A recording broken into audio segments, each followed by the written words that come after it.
Hi అండి. మా చింతలు చేసే యుద్ధం చూడండి ఫ్రిడ్జ్ తోటి.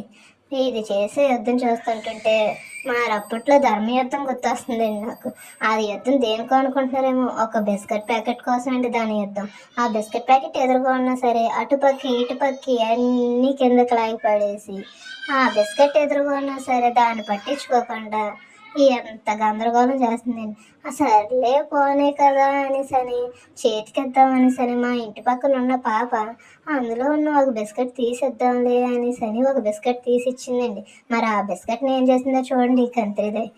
ఈ కంత్రి దాన్ని ఏమనాలో కూడా నాకే తెలీదండి. చిన్న ముక్క ఏదో కొరకాలన్న పేరుకి కొరికేసి కింద పడేసి ఇటు పక్కన నెయ్యి బాటిల్ మీద యుద్ధం మొదలెట్టిందండి. అందులో స్పూన్ తీసి కింద పడేసిందండి మరి.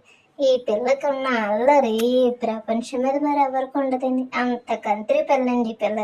మరిది భగవంతుడు దీనికి ఒక తోక ఒక్కటి తక్కువ ఇచ్చాడని నేను అనుకోలేమో కానండి. దీని అల్లరి ముందు ఎవ్వరి అల్లరే పనిచేయండి. అలాగే పేచీ పెట్టిందంటే దీని పేచి మీద మరి ఇంకెవరి పేచి పోటీ ఎట్టక్కర్లేదండోయ్. అంత పేచిదయ్యండి దీని పేచి. ఈ పేచి తట్టుకోవాలంటే ఇంకో ఇద్దరు కెపాసిటీ కావాల్సిందే బలం అదిని. అలాగుందండి ఈ పిల్లతో పడుతున్న పురాగం. అలా అన్నీ దొరికాడంటే గనక ఆళ్ళన్నీని కొడతదండి. వాడు దెబ్బకి బయటకు పారిపోతాడండి దీని దెబ్బలకి ఇంకా. చిన్ని బుడత. మీకు ఈ వీడియో నచ్చినట్టయితే లైక్ చేసి సబ్స్క్రైబ్ చేయండి థ్యాంక్ యూ.